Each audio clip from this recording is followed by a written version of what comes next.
Section 1.3 Simple Random Sampling. The objective for this section is to obtain a simple random sample. Let's define random sampling. It is the process of using chance to select individuals from a population to be included in the sample.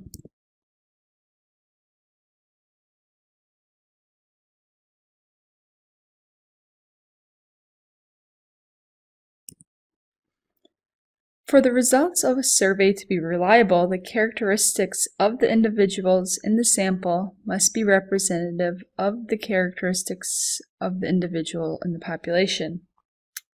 Okay, that might be a little overwhelming. So basically what that means is if you want to know the average female height, your sample should be from females.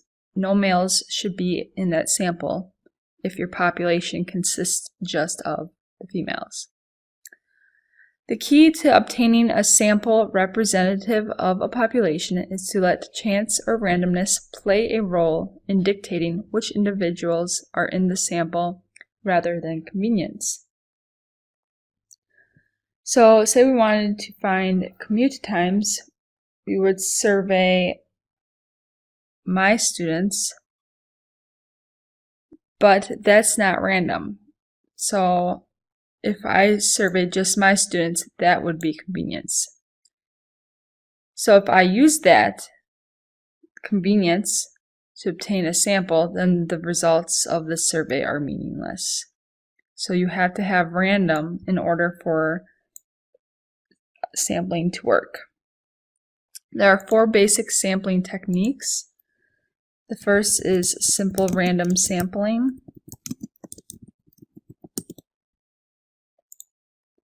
The second is stratified sampling. The third is systematic sampling.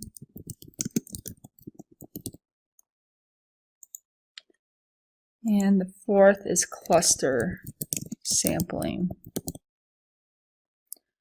We will be talking about simple random sampling in this section, and then in the next section we will cover the remaining 3. So let's go ahead and define a simple random sample.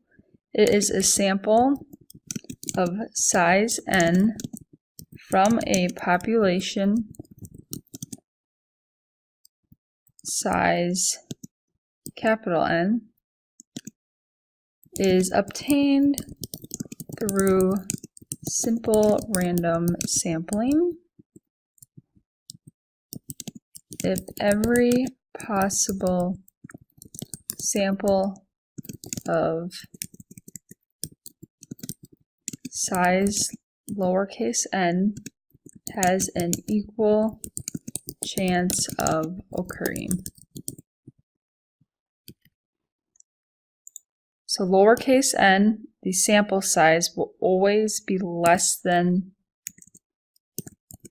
the population, so capital N.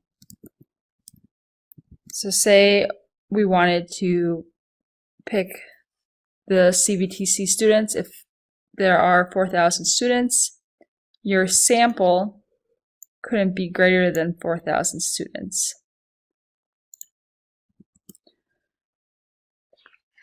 Example, Sophie has 4 tickets to a concert. 6 of her friends, Yolanda, Michael, Kevin, Marissa, Annie, and Katie, have all expressed an interest in going to the concert. Sophie decides to randomly select 3 of her 6 friends to attend the concert. List all possible samples of size n equaling 3 from the population of size capital N equaling 6.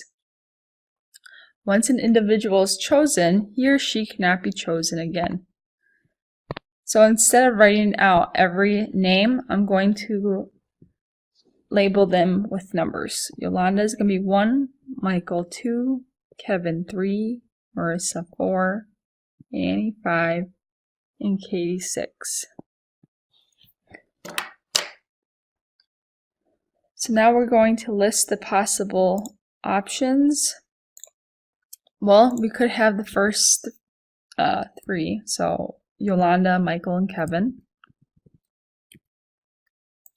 Then we could have 1, 2, 4,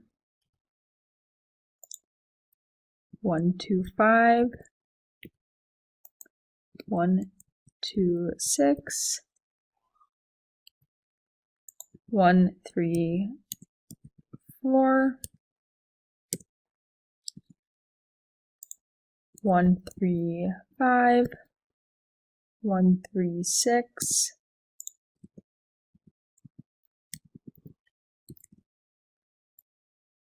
1, 4, 5, 1, 4, 6, 1, 5, 6,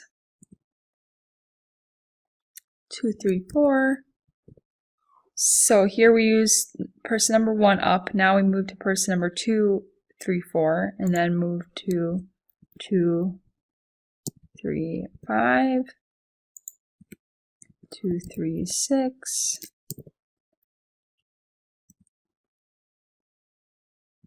2, 4, 5, 2, 4, 6, 2, 5, 6. So that's it for 2's, person 2, so 3, 4, 6, 3, 5, 6, and 4, 5, 6. So that is 1, 2, 3, 4, 5, 6, 12, 18, 19. Okay, I believe we're missing one, so let's figure that out. Oh, we're missing 3, 4, 5. So let's add that. 3, 4, 5. The reason why I knew is 20 is from combinations, and we have not learned that yet. So basically what you need to do is just list out the options. No, for your homework you cannot duplicate a number, so you can't have 1, 2, 2.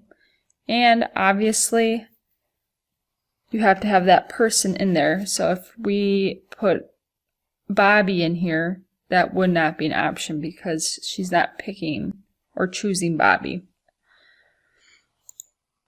So what is the likelihood of the sample containing Michael, Kevin, and Marissa? So that was 2, 3, 4. Just going to highlight that. So that would be a 1 out of 20 chance.